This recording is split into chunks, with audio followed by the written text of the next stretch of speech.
Bonjour, ici Radio Belgrade, Radio Snaga Naroda, Radio Force du Peuple, l'émission de géopolitique que je conduis. Mon nom est Yves Bataille. Je suis un Français de France établi à Belgrade.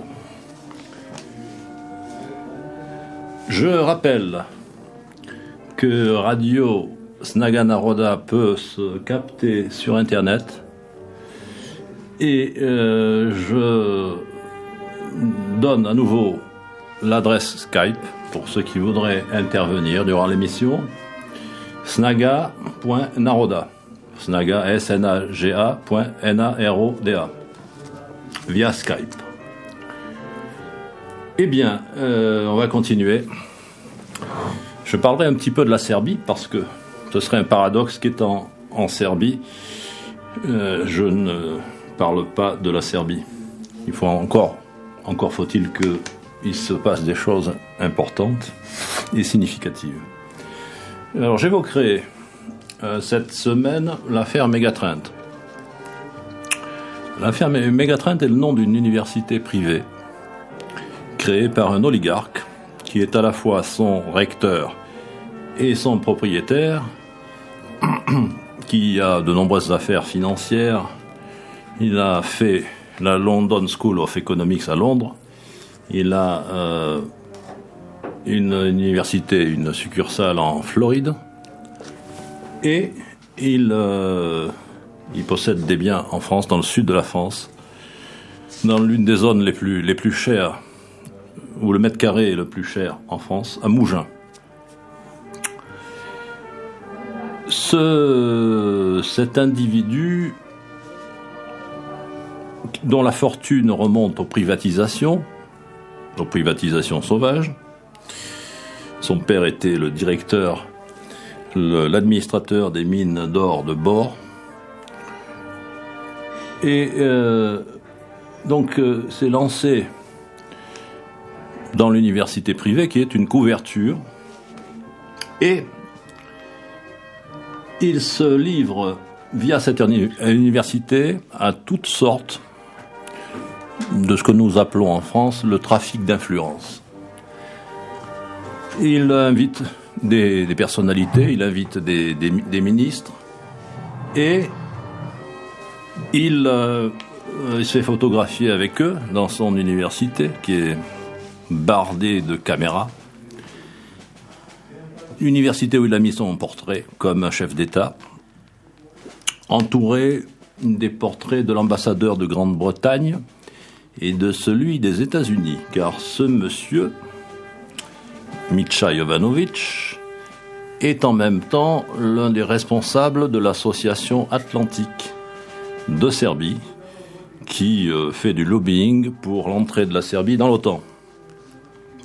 Il se trouve qu'il y a un scandale, il y a une série de scandales autour de ces activités et de cette université privée Megatrend couverture.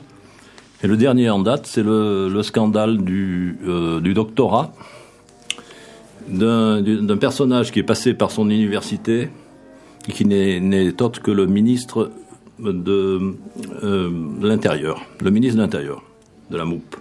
Le nouveau ministre de l'Intérieur qui a succédé à Ivica Dačić et qui possède un doctorat reposant sur le plagiat, sur les plagiats. Alors ce scandale a été dénoncé par un certain nombre d'enseignants, de scientifiques, de la diaspora, et qui en ont référé aux médias, qui ont parlé de cette affaire dans un certain nombre de médias alternatifs. Il se trouve que les deux médias, cette semaine, qui ont évoqué cette affaire et les affaires intérieures, ont été descendus par des hackers. Il se trouve aussi que l'un des deux sites internet descendus, qui est assez important, a remonté l'attaque et a découvert que l'adresse IP du hacker, et ça renvoie à l'université Megatrend. Donc, pourquoi je parle de cette affaire? Parce que c'est un symbole de corruption dans les anciens pays socialistes. Un symbole de corruption qui touche, bien entendu, aussi la Serbie. Et avec monnayage des postes, achat de personnalités, bakshish aux ministres et ce qu'on appelle trafic d'influence. Cet individu et son groupe devraient normalement être en prison.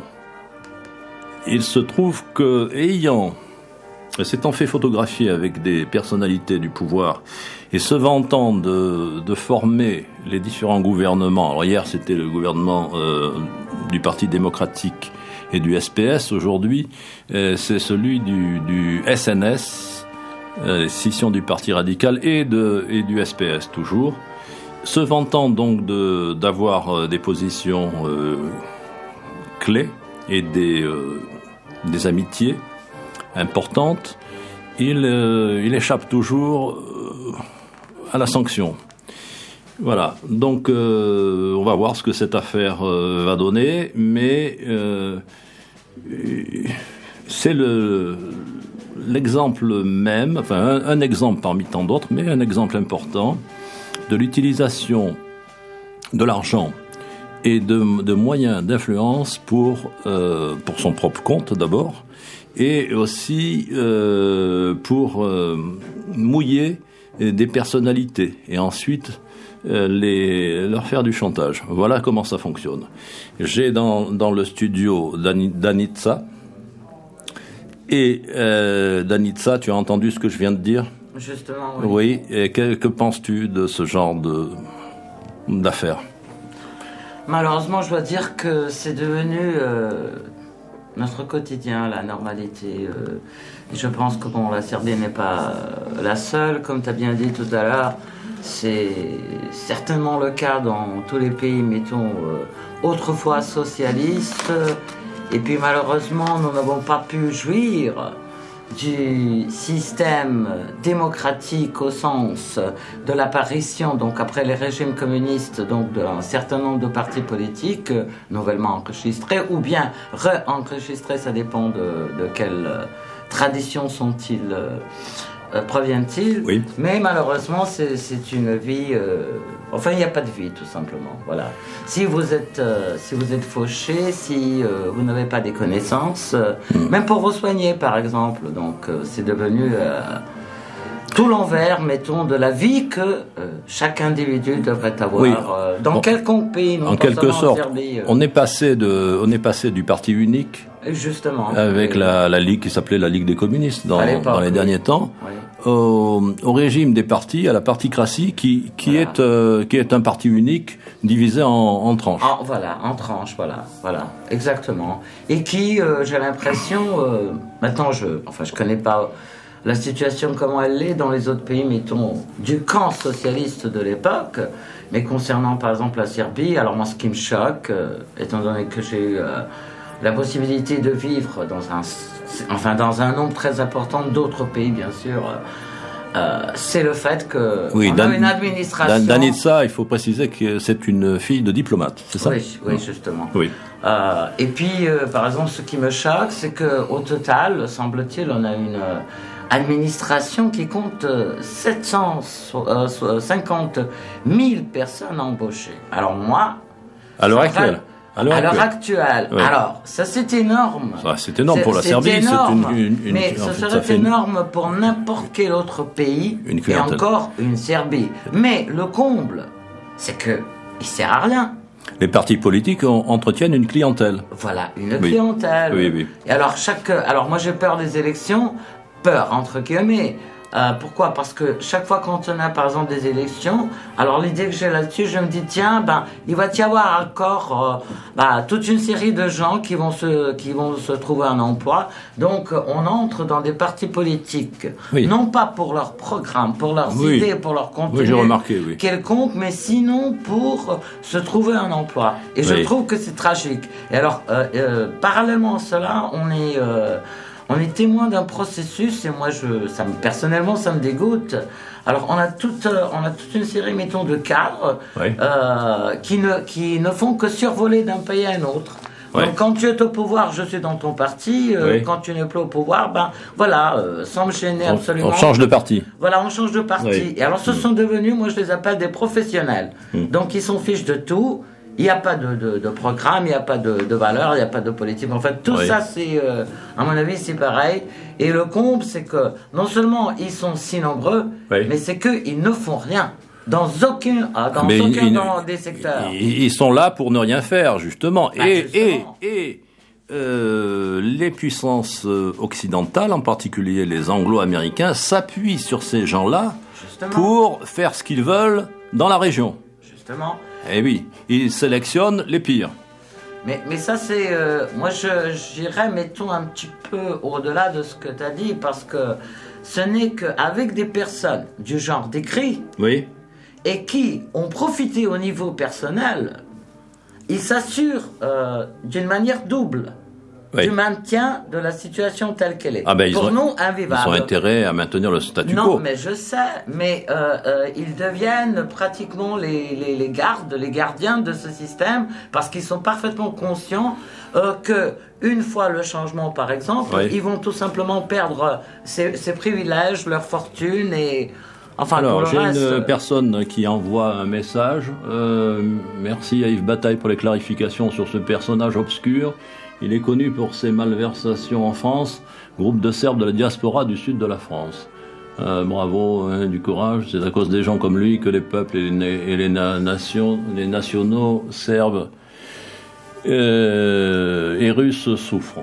Bon, d'accord. Peut-être on va prendre un message. Ah ben oui, je la connais bien. On va voir si ça marche. Oui. Alors, c'est mis là. Mais est-ce que ça marche le truc? Non, ça va venir là. Oui, on est en relation. Ça marche pas? Ça ne marche pas. Bon, comme toujours, ça marche jamais. Hein? Appuyez là. Hein? C'est bon. Bon, on va pas. Ça fait un blanc. Ça fait un blanc, donc on est à la radio, ça va pas. Il n'y a pas d'image. Vidéo pour le coup. Voilà. Bon, Némogé. Donc oui, je tenais à, puisque cette affaire est sortie cette semaine, je tenais à en parler. Alors, l'individu en plus se targue d'avoir de nombreux étudiants, mais maltraite ses professeurs. Et c'est le royaume du père Ubu. Il a comme je l'ai dit, une propriété dans le sud de la France, dans l'endroit entre Cannes et Nice, à Mougins. Comme voisin Bob Dole, l'américain Bob Dole, et un jardin japonais, des jacuzzis, et un musée de voitures de luxe de 35 véhicules. Pourquoi pas, tout ça, c'est gagné honnêtement, entre guillemets. Oui, c'est avec le SMIC. Pendant que les gens se demandent s'ils vont avoir à manger le lendemain et comment faire pour se débrouiller pour payer les redevances qui sont devenues énormes. Dans un autre pays, un ministre qui serait convaincu de plagiat, et là, ce sont des gens très différents qui en parlent, aurait démissionné le lendemain. Ce serait logique. Et ici, il reste, et même l'autre, le Vlasnik, là, le directeur de Megatrend, dit c'était un bon travail universitaire, son doctorat. En plus. Mais enfin, moi j'ai vu, il offre des doctorats. Ça, c'est pas une histoire de plagiat, c'est carrément, il offre des doctorats à des personnalités, à des ministres, pour les avoir dans sa poche. Ça, je l'ai vu. Bon. Oui, mais malheureusement, tout le monde est devenu une marchandise, c'est ça? Oui. Tout est acheté, quoi, ou à vendre. Le monde n'est pas une marchandise, comme disait quelqu'un. Ouais. Alors, ça, c'est pour la Serbie. Et Et j'essaie encore, je fais une tentative. Comme ça qu'il faut faire. Bon, il n'y a rien.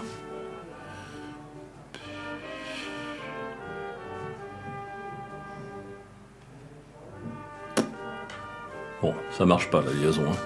Alors, on va passer à autre chose maintenant. On attend la suite de cette affaire. On va voir. Encore une fois, peut-être il n'y aura pas de suite. Est-ce qu'il y avait eu... Ça m'étonnerait. Qu'il y ait une suite, oui.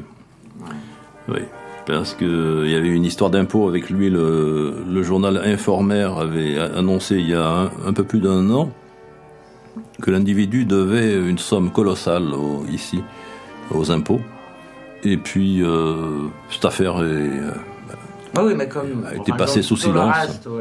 Tout a été passé sous silence. Ces gens influent, agissent. Il y a eu de nombreuses plaintes contre lui et son groupe. Et ces gens influent sur la justice. Il y avait une question d'habilitation de cette université privée, comme il se doit. Et tout simplement, il a fait battre l'un des membres du comité d'habilitation pour faire peur aux autres.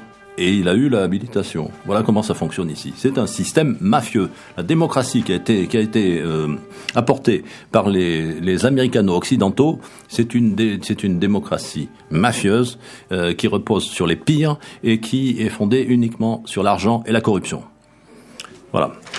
Bon, on va passer maintenant toujours à l'affaire du Donbass, de l'Ukraine. La guerre continue.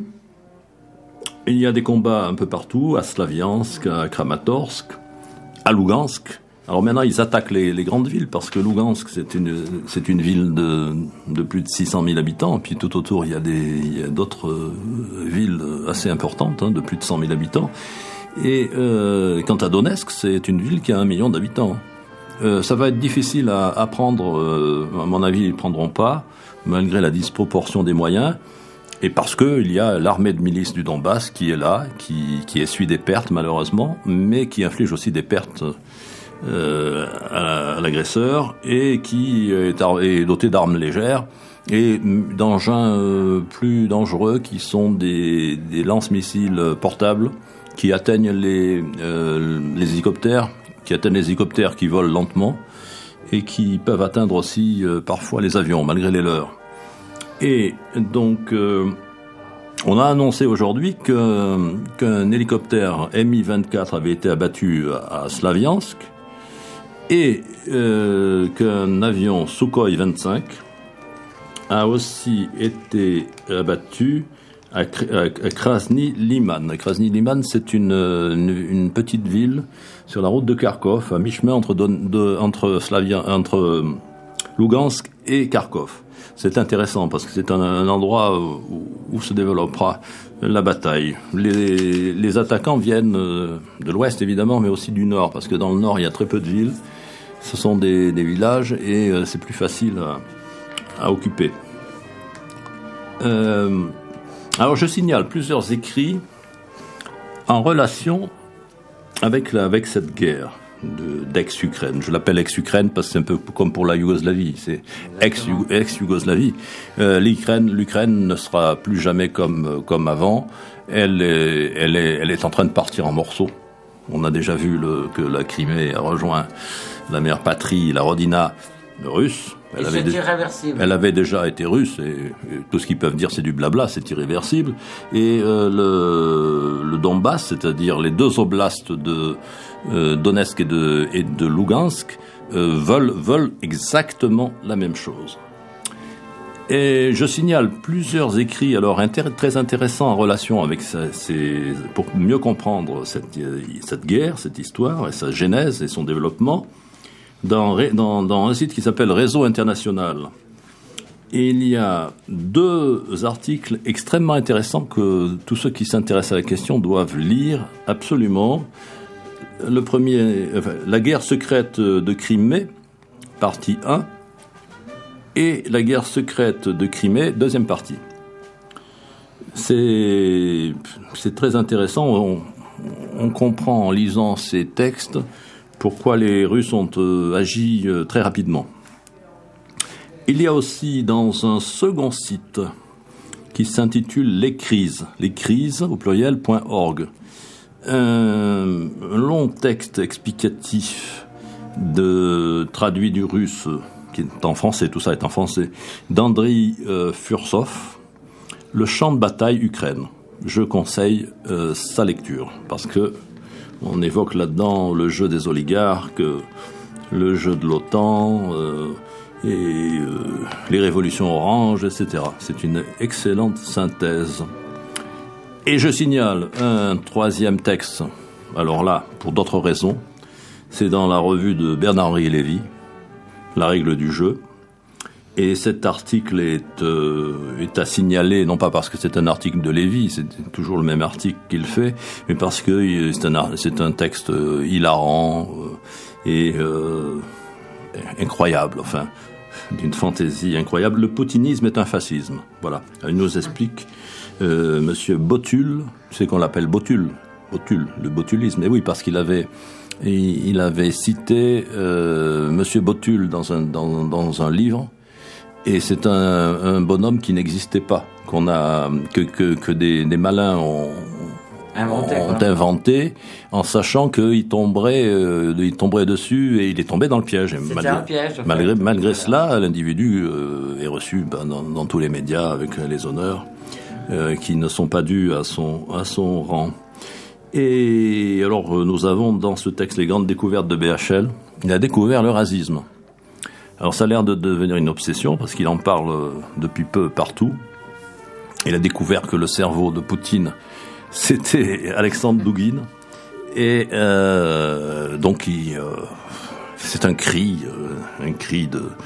à la fois de désespoir, de colère et de rage, comme il a l'habitude de faire. Alors au passage, j'ai voulu voir combien de fois dans ce texte, qui est pas très long quand même, il avait utilisé le jeu, moi je. Il a 40 fois dans ce texte. 40 fois. Bon, ça veut dire quelque chose. Je pourrais voir un médecin, un psychologue. Oui, enfin un médecin, ouais.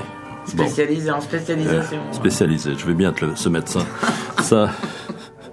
Bon, alors ça vaut son pesant de cacahuètes. Donc j'évoquais cela. Et il faut. Alors je signale aussi pour ceux qui utilisent Internet, c'est-à-dire presque tout le monde, les chronologies et les comptes rendus d'Erwan Castel, qui est sur Facebook. Et qui, jour après jour, évoque en français toujours la situation dans le Donbass. Il a son propre site. Alors c'est un monsieur qui est installé en Guyane française, mais malgré la distance, il suit les événements de près. Et son site s'appelle Alawata, tradition. Alawata, ALAWATA. Tradition. Et sur Facebook. D'abord, je signale que je suis sur Facebook sous le nom de Yves Bataille, Yves plus loin BATAJ, et que on peut aussi, moi je suis d'assez près la situation, donc on peut trouver des éléments là. Et on peut trouver aussi des éléments, des informations dans le groupe Soutien à la rébellion du Donbass sur Facebook. Un autre groupe s'appelle Anti-Maïdan France. Et en France, le réseau d'Unité Continentale qui est sur Facebook aussi répercute dans les milieux nationaux patriotiques. Et Eurasiste répercute un certain nombre d'informations. Et je regarde là les messages. Bon, ça marche, on me dit ça marche, on va voir si ça marche. Hein? Est-ce que ça marche? Il n'y a rien qui vient. Ou alors c'est pas, ou alors je sais pas. Je sais pas le. Tu sais faire fonctionner ça? Il faudrait que j'essaye, j'en sais rien. Bon. Pèse-moi. Là ça marche jamais. Personne m'a dit comment ça marchait ici.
Donc,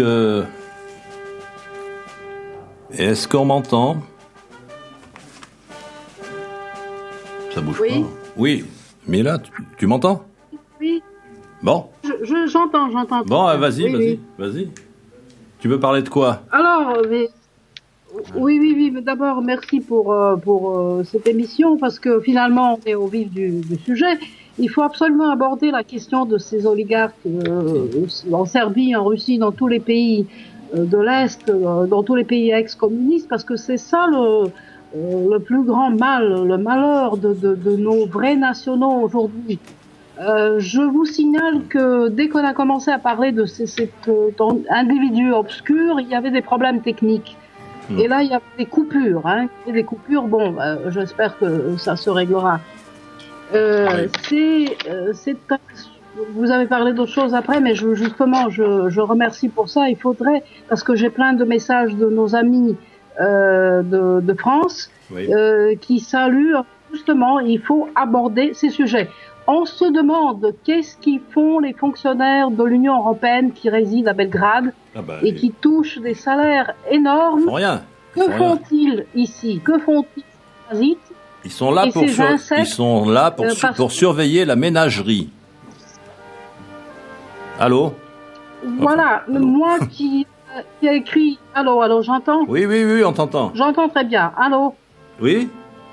Alors, qui crie tout le temps l'Union européenne contre Bruxelles, etc., je voudrais dire quand même pour nos vrais amis, les vrais Européens, il faut qu'ils sachent que tous ces parasites envoyés par Bruxelles dans les pays ex-communistes ne font que durer des régimes corrompus. Mais ils sont là pour ça. Ils sont là pour ça. Et ils sont tenus en laisse par les Yankees, les États-Uniens, pour ne pas dire les Américains, parce que les Mexicains sont aussi des Américains. Ils sont tenus en laisse et les responsables américains, quand ils parlent, ils avouent qu'ils s'appuient sur les gens les plus pourris. Et c'est tout. Alors, donc il faut pas s'étonner. Oui. Il faut que nos amis et les citoyens européens sachent que leur budget est employé de cette façon-là. Oui, c'est-à-dire que leur argent, absolument, ces gens sont payés par les Allemands, par les Italiens, par les Espagnols. Ces parasites ne font rien. Ils sont dans la corruption encore plus. Ils aident les systèmes corrompus. D'ailleurs, c'est la politique anglo-saxonne depuis des siècles. Oui. Et c'est pour ça que je dis bravo au Front National. La situation va changer. Bravo. Oui, allons-y. Quoi qu'on pense du Front National, il y a une évolution qu'il faut prendre en compte et puis il faut voir ce que ça va donner. Ben, tu m'amènes à une transition là-dessus. J'ai lu tout à l'heure un truc rigolo. C'est l'appel du 3 juin de Madonna. Alors, Madonna, qui est une grande géopolitologue, comme tout le monde sait, a fait l'appel suivant: Russie, Ukraine, Venezuela et maintenant la France. Point d'interrogation. Alors c'est très grave pour Madonna, qui est quand même une personne de valeur internationale et cosmique.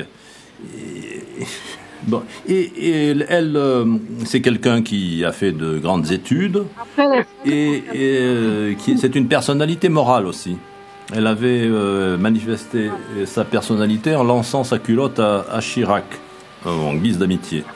Dans un concert à Paris.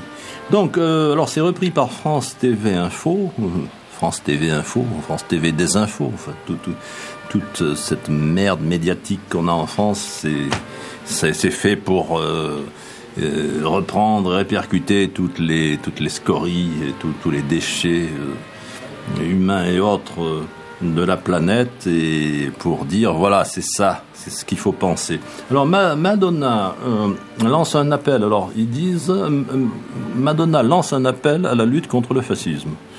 Lutter contre le fascisme, la haine et la discrimination.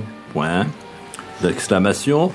Alors, sur son compte Instagram, bon, les gens qui connaissent savent ce que c'est une sorte de média Internet. Madonna publie la une du quotidien Libération.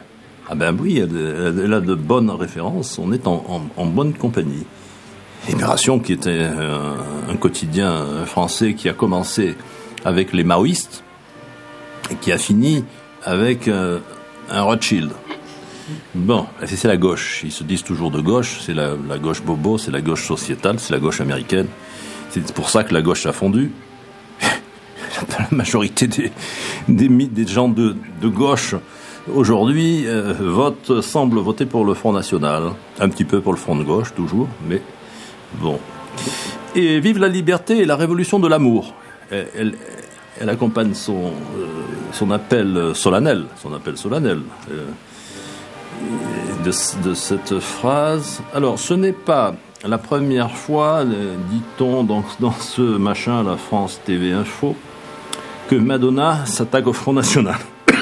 En 2012, lors du premier concert de sa tournée mondiale à Tel Aviv, le 31 mai, elle avait diffusé une vidéo dans laquelle elle apparaissait brièvement la présidente du Front National avec une croix gammée sur le front. Ouais, c'est original ça. Bravo Madonna. On attend la surenchère de Lady Gaga. Lady Gaga ne devrait pas, qui est une personnalité hautement recommandable. Lady Gaga, qui est la concurrente de Madonna, devrait dire quelque chose. Il faut qu'elle dise son mot. Lady Gaga, après la prise de position de Yannick Noah, le troisième homme. Et oui, Yannick Noah avait dit qu'il quitterait la France si le Front National arrivait en tête. Et donc, il semble qu'il ait quitté la France, mais il avait déjà quitté la France parce qu'il avait des propriétés, notamment aux États-Unis, ça, je crois. Et on attend aussi, parce que toutes les personnalités morales doivent se manifester et donner leur avis, et lancer des appels à qui, je ne sais pas, à l'univers. Donc on attend une déclaration solennelle des Femen et des Poussiriotes. Voilà, l'Occident est bien représenté. Alors, et que penses-tu de cela, Danitza? Mais j'arrête pas de rire, mais enfin vraiment c'est...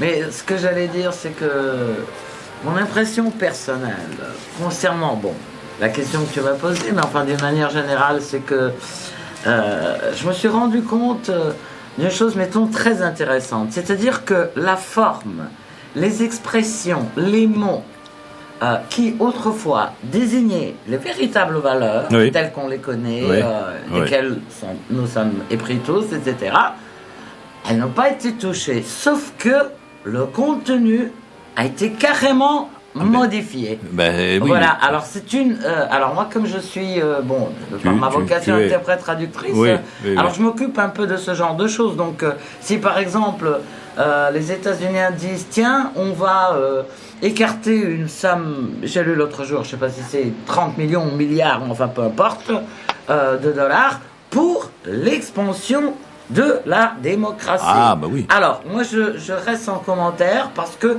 tout en vivant à Belgrade et ayant vécu, mettons, les raids, les bombardements en 1999, je sais très bien ce que c'est que leur démocratie. L'expansion de la démocratie dans le langage. Alors moi, j'ajoute un grand N, démocratie. Mais oui, mais pour mieux. C'est la défense de leurs intérêts et c'est leur expansionnisme.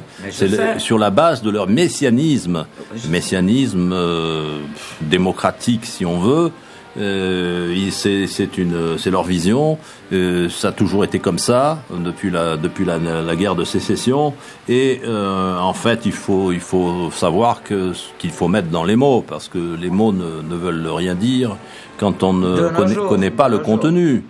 Oui, human rights, free market, nation building. C'est le contraire, c'est les bombardements. Free market, c'est la domination de leur monopole, de leur multinationale. Voilà. Et nation building, c'est nation destroying. Voilà, justement. Non, mais ce qui est important, toi tu le sais, moi je l'ai compris, mais je crois que la majorité des gens à travers le monde, oui. Elle se fait avoir. Ils ne comprennent pas que quand on te dit progrès, ça veut dire tout le contraire. Quand on te dit liberté, tu auras moins de liberté. Disons que donc c'est un truc de compréhension. Les gens qui ont été bombardés, il faut pas souhaiter que tous les pays du monde soient bombardés, mais les gens qui ont été bombardés, eux, ils savent très bien que c'est du blabla et que ça veut dire le contraire. Et c'est grâce à cette politique mensongère que le tout passe. Mais ça passe de moins en moins parce qu'il y a quand même une vague d'anti-américanisme, mais c'est sûr, pas simplement en Europe. Mais dans beaucoup d'endroits. Parce que la recette, elle est la même depuis 20 ans, même peut-être plus. Le problème, je crois que le problème de cette tentative états-unienne d'hégémonie sur l'Europe, sur la Grande Europe et sur l'Eurasie en particulier, c'est la France. La France a été neutralisée. La France qui représentait pendant longtemps et notamment sous le général de Gaulle, qui représentait un pôle de résistance à cet américanisme, à cette hégémonie.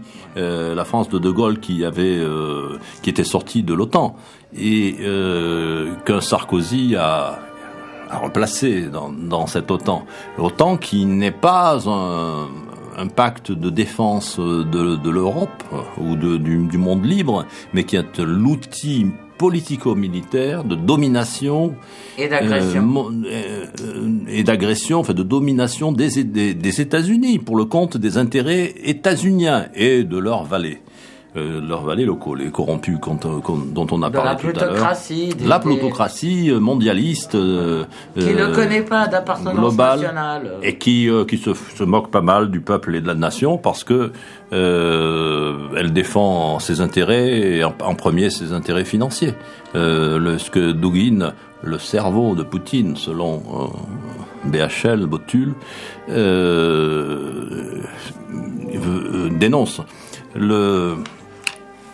cette plutocratie qui est la réalité de la démocratie. C'est pour ça qu'on emploie le terme parfois démoplutocratie. Ils nous disent, même à l'Union européenne, qui est une succursale des États-Unis, ils nous disent c'est la démocratie, mais ceux-là ont mal voté, par exemple récemment en France, mais ça changera rien. Ah ben voilà, c'est ça leur démocratie. C'est-à-dire que ces gens qui sont même pas élus, qui sont à l'Union européenne, qui sont des hauts fonctionnaires de l'Union européenne, qui ont été cooptés par les Bilderberg et compagnie, ces gens ne tiennent pas du tout compte du peuple. Je veux pas dire la volonté populaire, parce que la volonté populaire, c'est sujet à caution, mais de la vie des gens, tout simplement. Et quand on leur demande, quand on demande à ces gens, que ce soit en France ou dans d'autres pays, leur avis, s'ils le donnent et que ça va dans le mauvais sens, pour cette plutocratie mondialiste, eh bien, cet avis ne compte pas. On l'a vu avec le référendum sur la Constitution européenne, 55% des gens qui ont voté contre, eh bien, on n'en a pas tenu compte, et Sarkozy a tout simplement fait passer le truc, et ce type se déclarer démocrate, il continue, il essaie de ressurgir, et on espère qu'il sera mis dans un trou merdeux et qu'on refermera la boîte, le couvercle. Voilà, moi je crois que ce trou. Dans ce sens-là, nous sommes la France.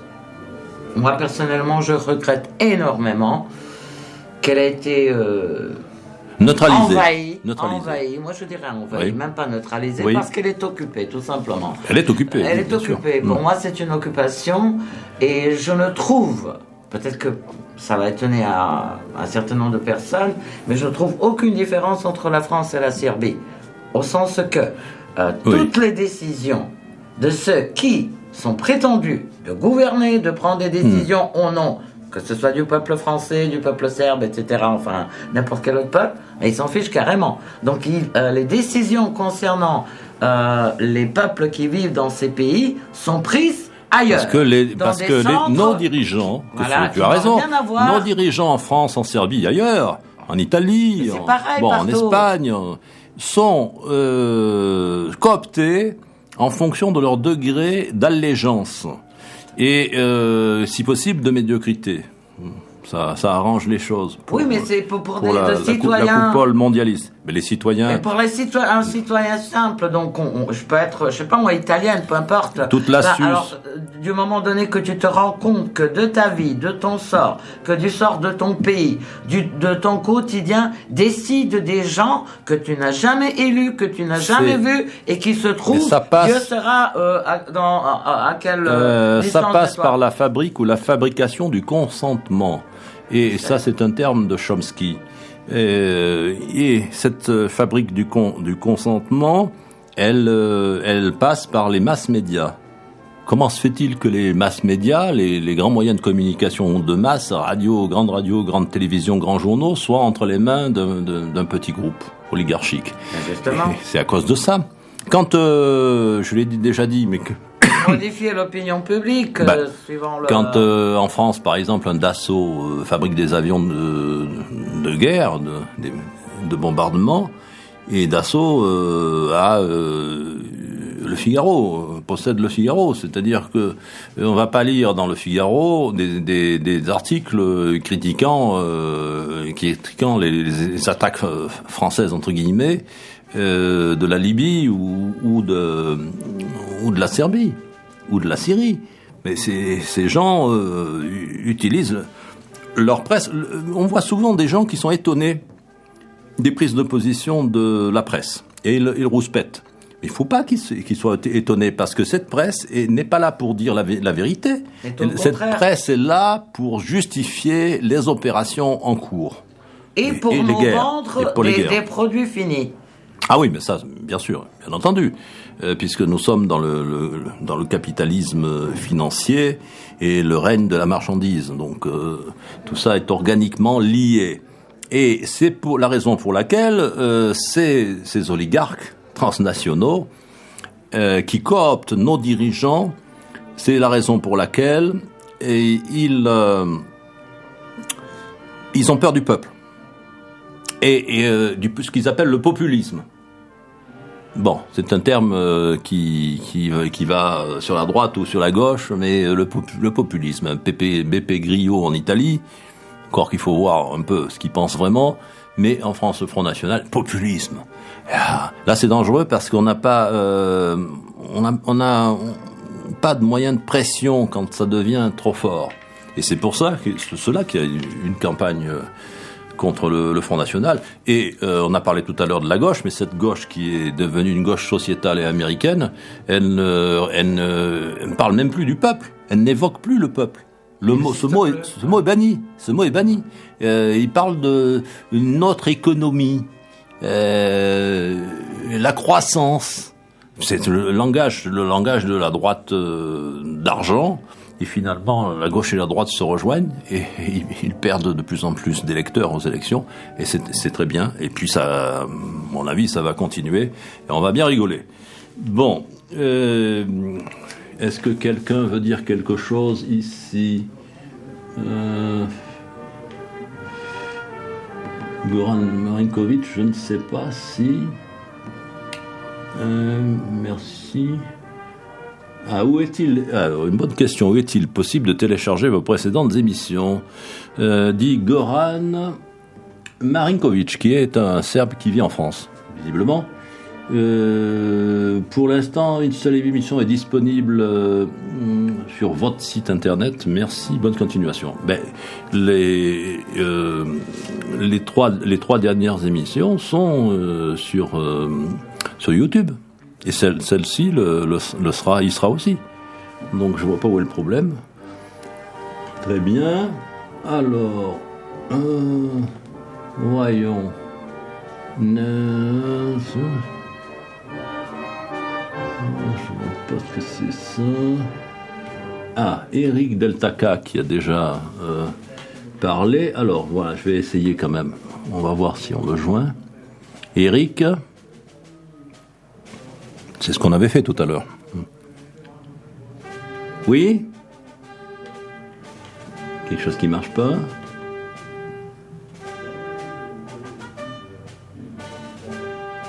J'essaie de la voir, mais je n'arrive pas. Ah! Eric Deltaka? Est-ce que vous m'entendez? Comment ça marche? Il semble que ça marche. Ben oui, mais il n'y a pas de son.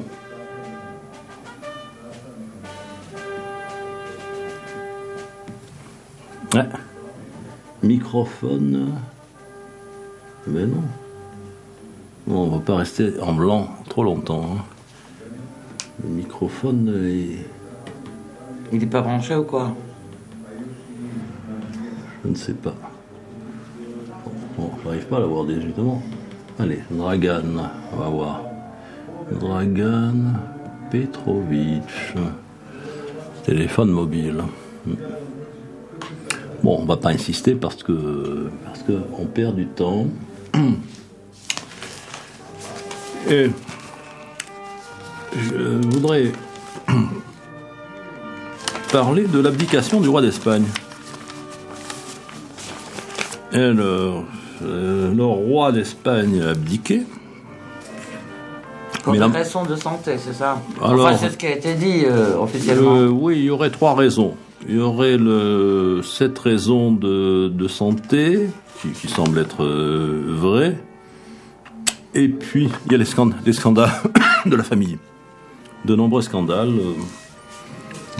des affaires financières qui sont pas claires, ou plutôt qui sont très claires. Et puis, bon, il est peut-être fatigué, non, mais la monarchie n'est pas abolie, puisqu'il... mais c'est son fils. Son fils, Felipe, qui devrait lui succéder. Alors, il aura une tâche ardue, parce que l'Espagne ne va pas bien. On parle toujours de la Grèce, qui est vraiment mal en point, mais en Espagne, c'est la panique.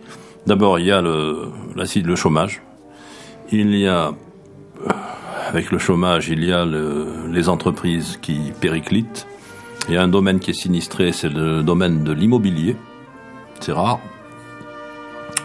Et puis, la production, par exemple, le vin. L'Espagne était un grand producteur de vin après la France et l'Italie. Et elle n'a pas supporté l'importation de vin d'Amérique latine et d'Afrique du Nord. Et paradoxalement, le vin d'Amérique latine et d'Afrique du Nord coûte moins cher, revient moins cher à l'achat que celui produit en Espagne. C'est un problème qu'on retrouve dans d'autres pays, dans l'Union européenne. Une Union européenne qui à travers les dérégularisations et à travers le libre-échangisme voulu par les anglo-saxons, ne défend pas les nations. Mais l'Union européenne n'est pas faite pour défendre les nations. Alors j'en viens à la situation en Espagne. On a, depuis un moment, mais c'est en train de se développer, des tendances séparatistes, notamment en Catalogne et au Pays Basque, mais aussi en Galice, pas confondre avec la Galicie, et aussi dans le sud de l'Espagne, en Andalousie. Donc l'Espagne risque un de ces jours d'éclater, parce que si la Catalogne proclame d'une manière ou d'une autre son indépendance, il y a 2 solutions.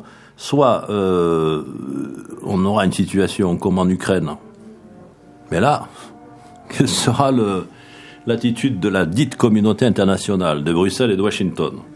C'est pas sûr qu'ils défendent l'État central, Madrid. C'est pas sûr.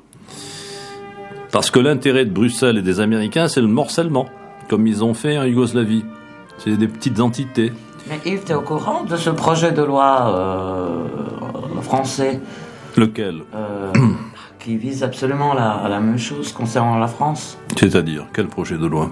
Je l'ai vu à l'internet, au Facebook, fameux Facebook. Oui.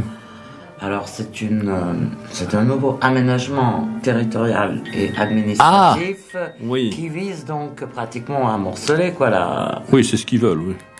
C'est logique, oui. donc Oui. l'état des nations, il faut qu'il soit qu'il soit chassé, qu'il soit mis dans l'histoire. C'est ça, donc c'est pour ça que je faisais référence à la Yougoslavie, qui était, j'ai dit déjà que c'était un laboratoire et ça ne leur a pas suffi, il morcelle la Serbie. Alors, voilà, en plus. Il faut morceler le plus possible l'espace européen, de façon à avoir devant soi des potentats locaux faciles à manier. Et alors, c'est intéressant parce que personnellement, je ne sais pas si tu le sais, mais je l'ai dit l'autre jour, j'ai une origine catalane, du côté de ma mère, de la branche de ma mère. Pour mon père, je suis Vélave, le Puy-en-Velay, la France profonde. Et j'ai même une ascendance corse, ce qui fait que je suis un petit peu teigneux sur les bords à certains moments et que je me reviffe. Salut aux Corses, au passage. Et donc ces Catalans, alors il y a les Catalans, les autonomistes catalans. J'ai discuté avec un brave pope catalan dans une église orthodoxe serbe en Catalogne. Et lui, il me dit je suis autonomiste, je suis pas séparatiste, et puis je soutiens les Serbes. Bon, il y a des Serbes, il y a des Russes. Des Biélorusses, etc., qui vivent sur la Costa Brava, qui vont dans son église, qui est près de Gérone.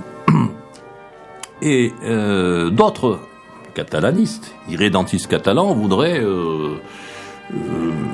ne voudraient pas se limiter à la généralité, à la généralitat de Catalogne, mais voudraient récupérer le Roussillon, qui est en France, le département des Pyrénées-Orientales, et Anschluss et Andorre, et puis le Val d'Aran. Le Val d'Aran, c'est un petit territoire qui est francophone et qui se trouve sur le flanc sud des Pyrénées, entre Andorre et le Pays Basque.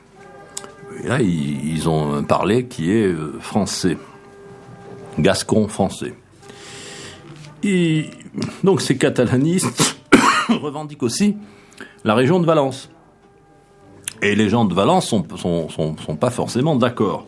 Ils revendiquent les îles Baléares, et ils revendiquent même une enclave, une poche en Sardaigne, qui s'appelle l'Alguer. Bon. C'est alors, de la folie, hein. Ils remettent en cause le traité des Pyrénées. Et le traité des Pyrénées, il date de 355 ans. Donc, si en Europe, des groupes se mettent à contester, à vouloir abolir les différents traités qui ont été faits depuis des siècles, on va s'amuser. Alors, je rappelle que la région que je connais bien, le Roussillon, alors, là aussi c'est une question de vocabulaire, les catalanistes disent que ce que nous appelons le Roussillon, c'est la Catalogne Nord. Et nous disons c'est le Roussillon, c'est le terme français, un peu comme en Italie, le Sud-Tyrol pour les Allemands et Autrichiens, et le Alto Adige pour les Italiens. Bon, la comparaison s'arrête là. Donc il faut quand même dire que cette région a été occupée par la France depuis 1462. Et la Catalogne a été annexée à l'Empire français ensuite, le 26 janvier 1812, et divisée en 4 départements. Voilà, c'était sous Napoléon.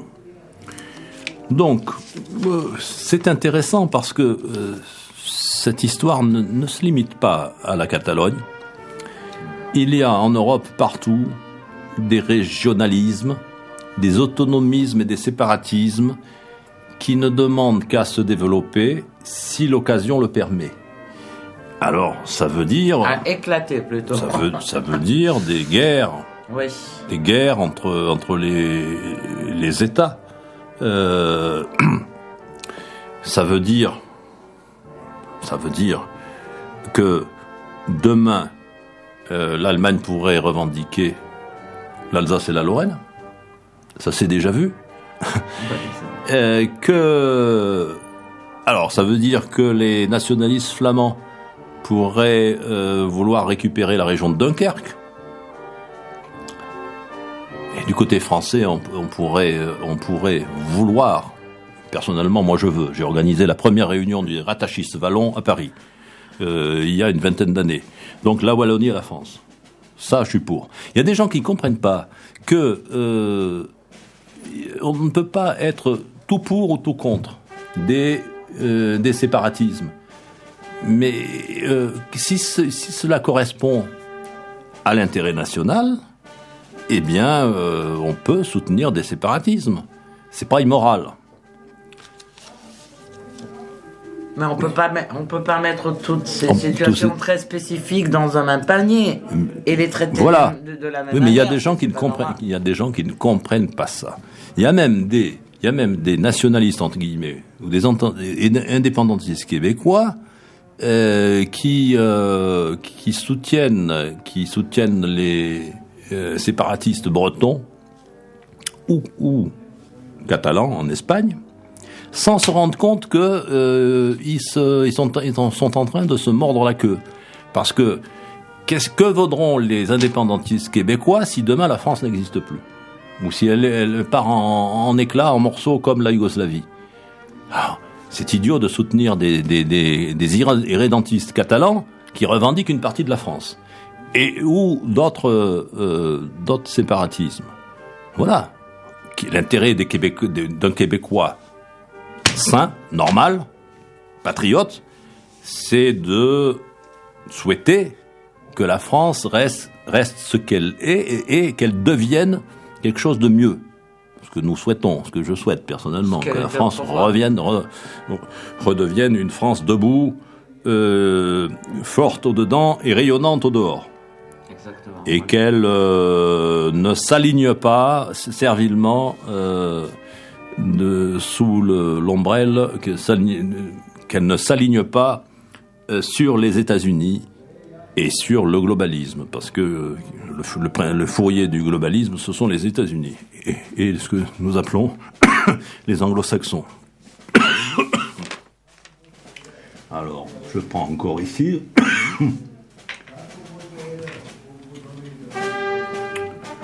Bon, oui, quelqu'un me met.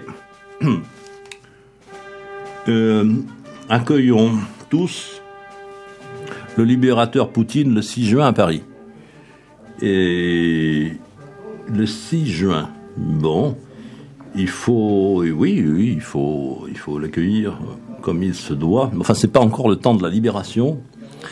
Et il faut faire attention, il faut que les Russes fassent attention, parce que la présence de Poutine à Paris et ensuite sur le front de Normandie, enfin sur les plages de Normandie, peut être dangereuse. Dangereux pour lui, étant donné qu'il y a du monde qui lui en veut. Donc il faut... Bon, ils le savent, évidemment. C'est pas la peine de leur dire, ils savent. Il faut qu'ils soient bien gardés. Et comment on dirait en français le pacemaker? Quelle serait la traduction? Pacemaker, c'est un appareil pour... Non, peacemaker. Ah non. Pour Poutine. Comment le dirait-on? Il y a un film. Peacemaker. Peacemaker, oui. Je sais pas, il n'y a pas de traduction. On peut traduire Oui, mais il faudrait qu'on trouve pour éviter... Celui qui fait la paix. Mais je vois pas, quel rapport avec... oui, parce que je me rends compte qu'un certain nombre de gens à travers le globe le voient comme quelqu'un qui est en train de s'investir dans la paix et dans le maintien de la paix compte tenu des circonstances difficiles, etc. Donc, il est présenté comme un belliciste, celui qui fomente des troubles, mais fait des guerres. Ça c'est de l'officiel. Oui. Ça, c'est, non, mais je sais bien. Mais bon, je dirais le régulateur, le partisan du non-alignement. Tiens, puisqu'on est à Belgrade et que c'était la capitale dans le temps des non-alignés, mais oui, il faut pas rire.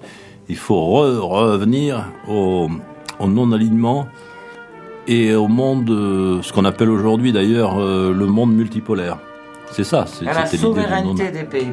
la souveraineté, l'indépendance, la souveraineté association, parce que on parlait tout à l'heure des États croupions, mais il faut une dimension territoriale et puis aussi une population et une industrie. Donc il faut faire des ensembles. Par exemple, oui, c'est bien que la Serbie regarde vers la Russie. C'est bien qu'il n'y ait pas de frontières communes, mais aujourd'hui, nous sommes dans le monde des réseaux et de la communication rapide dans tous les sens.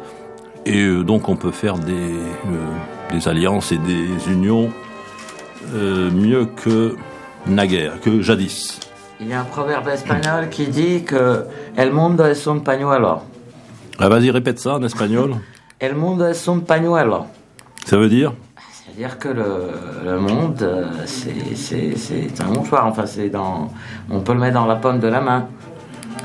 Ouais, Oui, il y a un rétrécissement du monde avec les moyens de communication et de transport qui sont beaucoup plus rapides aujourd'hui et sophistiqués.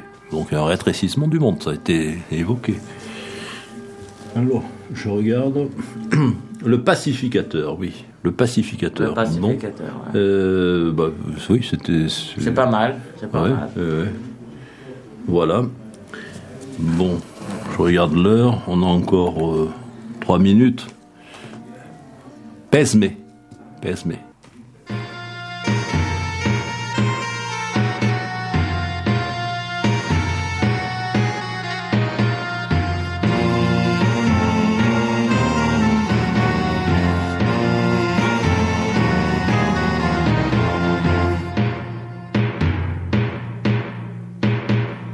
Hriste Bože, rasveti sveti, srpska zemlja kroz oblake leti preko nebeskih visina, krila su joj Morava i Drina.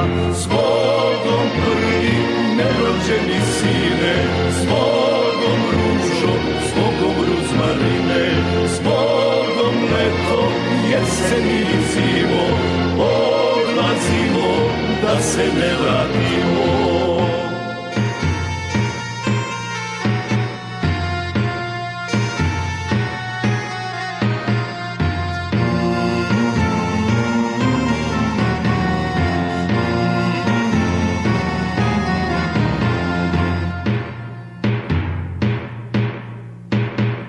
Na tri sveto i na tri sastavno odlazimo na Kosovo ravno, odlazimo na suđeno mesto, zbogom majko, sestro i nevesto, zbogom prvi nerođeni sine, zbogom ružo, zbogom ruzmarine, zbogom leto, jesen i zimo, odlazimo da se ne vratimo.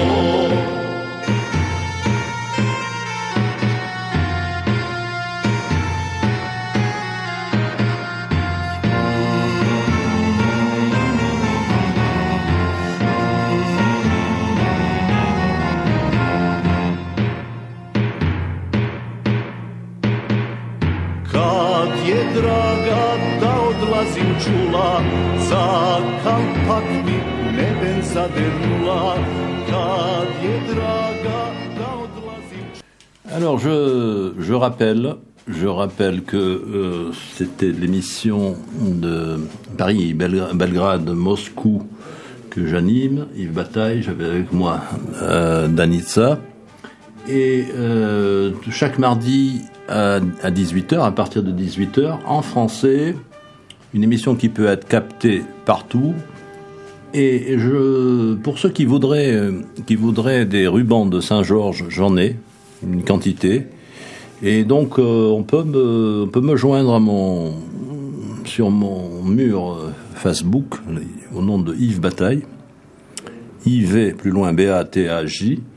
Et donc avec l'adresse, je pourrais leur envoyer un ou plusieurs rubans de Saint-Georges, puisque ça m'a déjà été demandé en France. Et Živeli. Ça veut dire bonjour, à la prochaine. À la prochaine. Et on essaiera de faire mieux. Et donc, vive la Serbie. Je suis ici dans la radio de Dveri, l'organisation de Dveri, qui est une organisation non alignée, nationale patriotique, qui veut l'alliance avec la Russie, et puis avec une France qui soit elle-même demain, si c'est possible, et je pense que ça sera possible. Nous sommes ici à Belgrade, et je salue tous les auditeurs francophones et autres, français et autres, ceux qui ne parlent pas français et qui peuvent quand même comprendre quelque chose. Je sais qu'il y en a. Je leur dis à bientôt, salut et fraternité.